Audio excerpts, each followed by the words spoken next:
My sister destroyed my wedding, and now, after her struggle to have a child, my parents expect me to let her share my baby. It was supposed to be the happiest day of my life, but instead, it turned into a nightmare. My sister, Pam, whom I had always tried to support, went behind my back and sabotaged my wedding. She manipulated our parents and family members, spreading lies and rumors to make sure no one showed up. The betrayal stung deeper than anything I could have imagined. It wasn't just about the wedding, it was about years of built-up resentment and hurt that she had caused me. But the worst part? After years of silence and a deepening rift, my parents now wanted me to share my baby with the woman who tried to ruin my life. How could they possibly think I would let her take on the role of a mother to my child? I felt like I was being forced to play a part in their twisted idea of a happy family.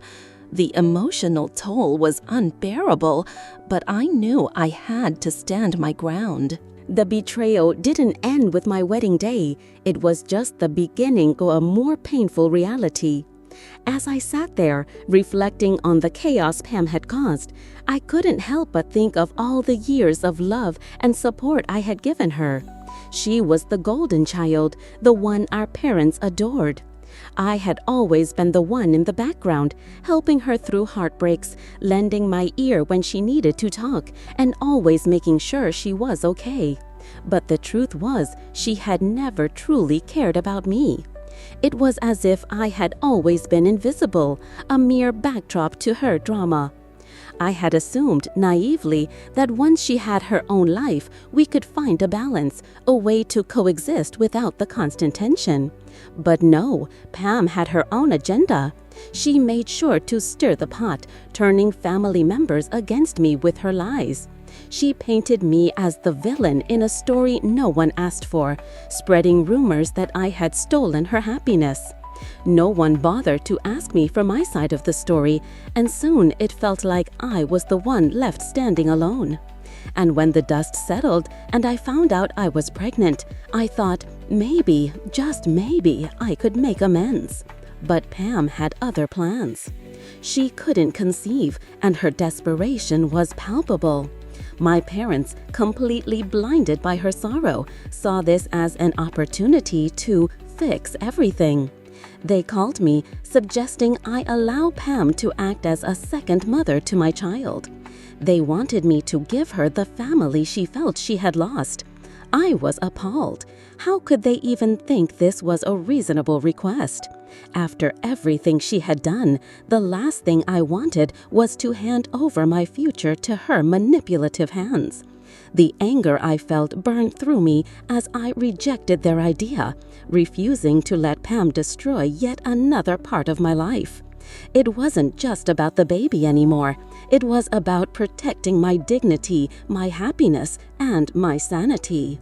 The tension that had been building for years finally reached its breaking point. After the phone call with my parents, I couldn't shake the feeling of betrayal lingering in my chest. It wasn't just about the wedding anymore. It was about the years of love and support I had poured into my sister, only for her to turn around and sabotage everything. Pam had done this to me before, but the cruelty of what she was asking now crossed a line I couldn't ignore. I had spent years trying to be the good daughter, the supportive sister. I put aside my own desires, my own happiness, always making sure that Pam had what she needed. But where was she when I needed her? She had spread lies about me to the rest of the family, all to make herself look like the victim. She had played on our parents' emotions, twisting the truth to fit her narrative. And now she wanted to take my child from me? She wanted to step into a role that was mine by birthright, the role of mother, all because she couldn't have what I was about to have. It wasn't just unfair, it was outrageous. When my parents suggested I allow Pam to share in my motherhood, to raise my child as though she were the one carrying it, I felt my blood run cold. They didn't care about the damage she'd done to me. They were willing to put all of that aside just for the sake of their own twisted version of family. I could feel the weight of the past bearing down on me, the years of resentment and hurt flooding my mind. How could they ask this of me? How could they even think I would entertain such an absurd, cruel idea? I had already lost so much to Pam, my wedding, my peace, my trust in family. There was no way I was going to let her take away my future.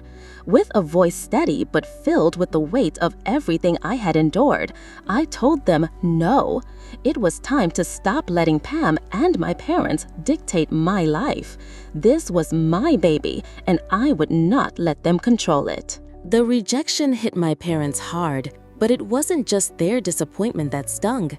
It was the realization that they were so blinded by their love for Pam that they couldn't see the damage they had done to me. After I made it clear that I would not allow Pam to have any part in my child's life, the fallout was inevitable. They didn't just back down, they turned the pressure up. My mother called repeatedly, trying to convince me that I was being too harsh, too cold-hearted. My father, usually the quiet one, sided with Pam more than ever, almost as if the years of animosity between me and my sister had never existed. I could feel the anger bubbling inside me, threatening to explode with each passing minute. How dare they expect me to forget what Pam had done? How could they so easily overlook the years of betrayal, the lies, and the sabotage? I had tried to be the bigger person, to let go of the bitterness. But now, their demands felt like a slap in the face. It wasn't just about Pam anymore. It was about my entire family turning their backs on me in favor of her. And then came the text. Pam's words like a dagger to my chest. It's just a baby. Don't be so selfish. Let me be a mother to your child. You're going to need help. The audacity, the entitlement in those words left me frozen. I felt every inch of my body tense, every fiber of my being screaming in frustration. I could not believe she had the nerve to reach out to me, asking for something I had worked so hard to protect. I couldn't stand the thought of her worming her way back into my life, especially when she had destroyed every bit of happiness I had left. But I wasn't backing down, not this time. I took a deep breath, my hands shaking, but my resolve solid. I called my husband and my in-laws, seeking comfort in the only people who truly had my back. They reminded me that I didn't have to do this alone, that my baby and I deserved peace. As I hung up the phone, I realized something. This wasn't just about Pam or my parents anymore. It was about protecting my family from the toxic web they had woven. The battle was far from over, but for the first time in years, I finally felt like I was in control. I couldn't escape the suffocating weight of the situation. The more I thought about it, the more I realized how far Pam's action had reached, infecting every corner of my life. It wasn't just my wedding she had ruined. It wasn't just the lies she had spread to tear my family apart. Now, she wanted to invade the most sacred part of my life, my child. The more my parents pressed, the more I understood the depth of their blindness. They didn't see the real Pam. They didn't understand the damage she had caused, not just to me, but to everything I had ever built. They saw a sister, someone they pitied, someone who had suffered. But they didn't see the venom in her heart, the lies, the manipulation, and her willingness to destroy anything in her path for the sake of her own desires. I couldn't help but feel betrayed all over again. Every time I stood my ground, it felt like a battle against not just Pam, but against my entire family. They had so easily turned their backs on me, siding with her in an effort to fix things. And all the while, they had no idea how deeply they were hurting me. I wasn't just fighting for my right to raise my child in peace. I was fighting for my own dignity, for the respect I deserved as a daughter, as a sister, and as a mother-to-be. I couldn't allow them to continue treating me like I didn't matter. The more Pam tried to guilt trip me, the angrier I became. She sent message after message, each one more desperate than the last, trying to manipulate me into feeling sorry for her, into thinking that if I just let her be a part of my baby's life, everything would be fine. But I wasn't fooled anymore. I saw through her lies. She wasn't asking for help. She was demanding control. And I couldn't let her take that from me, not when I had already lost so much to her. So I stood firm. I told my parents exactly what I thought, no more sugarcoating. I couldn't pretend anymore that everything was fine, that I could just let Pam waltz back into my life as if nothing had happened. I refused to let her destroy another part of me. The finality in my voice left no room for argument. This was my life, my baby, and my decision. Pam would not get the chance to hurt me again. As the days went on, I felt the tension rising higher, the emotional weight becoming unbearable. Every time I saw my parents' names light up on my phone, my heart raced with anger and dread. It wasn't just that they couldn't see the depth of my pain. It was the way they continued to justify Pam's actions, as if everything she had done could just be swept under the rug. I had always been the one to keep the peace, the one to put aside my own feelings for the sake of family. But now, it felt like they were asking me to sacrifice my happiness, my child's well-being, just to make Pam feel better. I couldn't do it. Pam had broken me once before with her lies and manipulation, and now my parents wanted me to let her back in as if nothing had happened. My anger started to simmer into something more dangerous: resentment. The kind of resentment that could break families apart, that could shatter the fragile bonds that had always kept us together. And I knew, deep down, that my parents didn't truly understand what they were asking of me. They were blinded by their love for Pam, unable to see the damage she had caused. I felt completely alone in this. When they called again, I was done pretending. My parents wanted to know why I couldn't just forgive Pam, why I couldn't let her be a part of my baby's life. Their voices were filled with such disbelief, as if I was being unreasonable. But I knew the truth. They had never once asked me how I felt, never once considered the years of hurt I had endured at Pam's hands. The words I spoke were sharp, cutting through the fog of their expectations.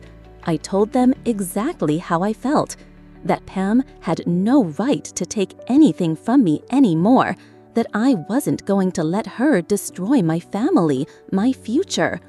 I made it clear that I was not the one who needed to apologize. There was a long silence after I spoke, the kind that felt like a final nail in a coffin. I knew in that moment that nothing would ever be the same again. My family wasn't going to be fixed.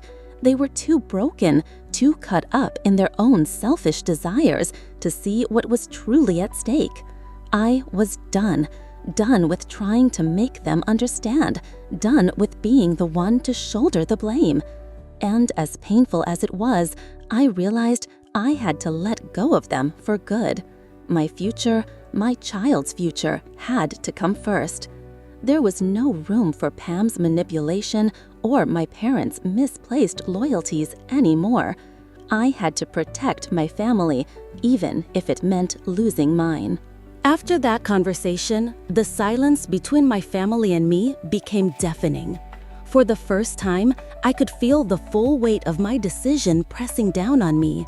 I had drawn a line in the sand, and there was no going back. My parents tried, of course, to reach out again and again, but it was as if they couldn't comprehend the finality in my voice. They thought that if they kept pushing, if they kept offering me compromises, I'd eventually cave. But I knew deep down that nothing would change unless I took a stand. Pam's attempts at guilt-tripping me became more relentless with each passing day. The messages kept coming, each one more desperate than the last. She wanted to be part of my child's life, but it wasn't about love or care. It was about control. I could feel it in every word she sent. She had no understanding of boundaries, no respect for the damage she had done, and now she wanted to walk right back into my life like nothing had ever happened. The thought of her being so close to my baby, of her possibly manipulating that innocent life the way she had done to me for so long, made my blood boil. I refused to let my family turn this into something I would regret. Every time I picked up the phone to speak to them, my hands trembled, not from fear, but from the overwhelming anger I felt. I couldn't believe they were asking me to make this impossible choice, my own child or a family that had never truly respected me. They tried to act like this was all just a misunderstanding, but I wasn't blind anymore. I saw through it all. The years of favoritism, the blind loyalty they had given Pam, none of it mattered anymore. In the end, I had to make the hardest decision of all, to sever ties completely. I couldn't keep pretending that everything was fine. I couldn't keep accepting the manipulation disguised as love. I had to protect my baby and myself, no matter the cost. The weight of the decision was suffocating, but as I hung up on my parents for the last time, I knew it was the only choice I could make. Days turned into weeks, and the silence between my family and me was the loudest thing I had ever experienced. Every time I thought about reaching out, I was reminded of how utterly alone I felt in this decision. The guilt they tried to push onto me didn't work anymore. My parents called once, then twice, but each time I could hear the desperation in their voices. They tried to make me feel like I was breaking apart the very foundation of our family, but I saw through it all. It wasn't about family anymore. It was about their need to make themselves feel better, to patch up their mistakes by forcing me to forgive Pam. Pam's texts came non-stop, each one more manipulative than the last. She sent me messages about how much she loved me, how she was so sorry for everything, and how it would be such a blessing for us to share the baby. It sickened me. She wasn't sorry for what she had done. She was sorry that I had stopped playing along with her sick game. Each message was an attempt to rewrite history, to make it seem like she was the victim in this story, when in reality she had destroyed everything I had ever cared about. I was no longer the weak sister she had once preyed upon. The more I thought about it, the clearer it became. This was my chance to take control of my life, my future. I wasn't going to let her come back into my world, not as a mother figure to my child, not as anything.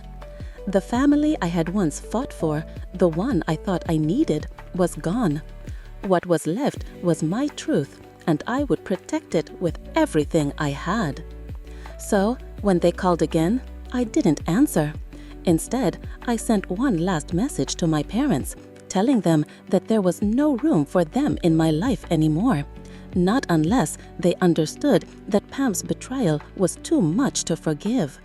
The door was closed, and this time I wasn't opening it again. The silence from my family became more unbearable with each passing day. Every missed call, every unanswered message was a reminder that my decision was final, but the pain of cutting them off never really faded. Pam's words continued to haunt me, echoing in my mind. She was still trying to manipulate me, trying to rewrite history and claim the role she tried so desperately to take. But I refused to let her back into my life. I refused to let my parents or anyone else dictate the terms of my happiness anymore. Pam didn't understand the weight of the damage she had caused. She had been so focused on her own pain, her own desperation, that she couldn't see what she had done to me. The lies she told about me to the family, the rumors she spread, were still fresh wounds. She had made it clear that her needs came before anyone else's, and now she wanted my child to fill the void she has created in her life. I knew deep down that her desire to be close to my baby wasn't about love.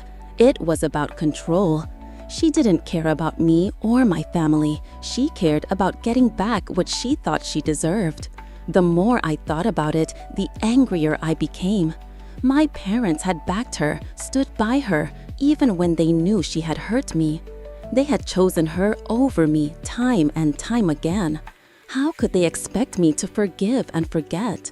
How could they think I would just hand over my child to someone who had caused me so much pain? I wasn't going to let Pam take what was mine, what was rightfully mine as a mother. My baby deserved better than to be entangled in Pam's manipulations. My resolve grew stronger. I couldn't continue pretending that everything would be okay if I just forgave and moved on.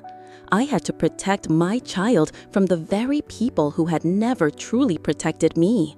The family I once tried to keep intact was broken beyond repair. And as much as it hurt, I knew I was doing the right thing. The weight of my decisions settled deeper as each day passed, and with it a sharp clarity. I had chosen my baby, my peace, and my own self-worth over a family that had continuously overlooked my pain. Yet, the deeper I got into this, the more I felt the magnitude of what I had to lose. My parents and Pam had never truly seen me, never understood the depth of my struggle. Now, as I prepared for the birth of my child, I felt the presence of this absence, this void where family once stood. My in-laws, my husband, they had been my only anchors, and in them I found the strength I needed to face each new day. But the guilt still gnawed at me. Every time I spoke to my husband about it, I could see the concern in his eyes. He wanted to support me, but I knew it was hard for him to fully understand. He didn't have the history with my family that I did, and this battle, it wasn't just mine, it was ours. As I prepared for the birth of my baby, every decision felt weighted, every step felt heavy. It wasn't just the idea of Pam in my child's life that made me recoil. It was everything she represented: the lies, the manipulation, the constant battle for validation from our parents, and the endless cycle of toxic behavior. I knew I had to keep her away from my family, my child, and myself. So, as I stood by my husband's side, surrounded by his love and the unwavering support of his family, I made the promise to myself that no matter how difficult this would get, I would never let Pam's chaos infiltrate the peaceful world I was about to bring my baby into. I would protect this new chapter with everything I had, and I would never allow her to destroy it like she had destroyed so much before. I thought that after everything, after the silence, the confrontation, the finality of my decision, I would feel some relief. But as the days stretched on, I realized something. There was no turning back now, and that knowledge weighed on me like a stone in my chest. Every time I looked at my baby's room, I was reminded of the family I had once hoped to have, the family I had fought to keep together. But that dream was gone. In its place was a harsh reality I couldn't ignore. Pam, my parents, none of them would be a part of this new life I was building. There were moments when I questioned myself, when the guilt tried to creep in. Was I too harsh? Was I being unreasonable to keep them out of my child's life for good?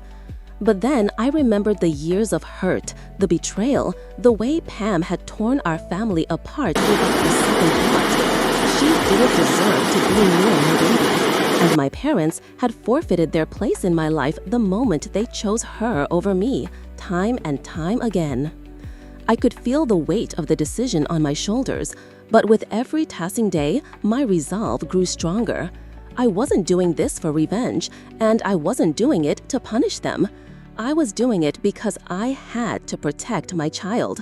I had to ensure that this innocent life would be surrounded by love, safety, and the kind of family who would nurture it, not manipulate or destroy it. My husband was by my side, unwavering in his support, and his family had rallied around me in a way I never thought possible. But even with that, there were moments when the loneliness crept in, when I wished things had been different.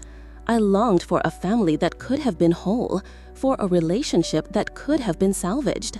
But the truth was clear now. The family I had known was broken beyond repair, and I had to let go.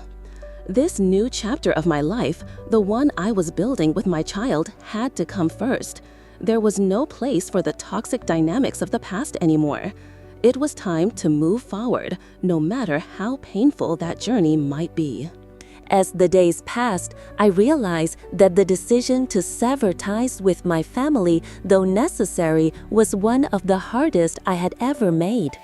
There was a part of me that still longed to the family I had once imagined, the one where love, understanding, and forgiveness could heal all at once. But with each passing moment, I understood more deeply that such a family no longer existed. I wasn't just letting go of my past, I was protecting my future. My baby deserved a life free from the manipulation and toxicity that had defined my relationship with Pam and my parents for so long. The emotional toll was immense. Every time I saw my child's room filled with toys and clothes, I couldn't help but feel the absence of the family that should have been there, the one I had always dreamed of. But deep down, I knew that this was the only way. I couldn't let my child grow up in an environment poisoned by lies and betrayal. I had made my choice, and though it hurt more than anything, I would never look back. This was my new beginning. It wasn't just about me anymore. It was about protecting my baby, my peace, and my happiness. My family had chosen their side, and now I was choosing mine.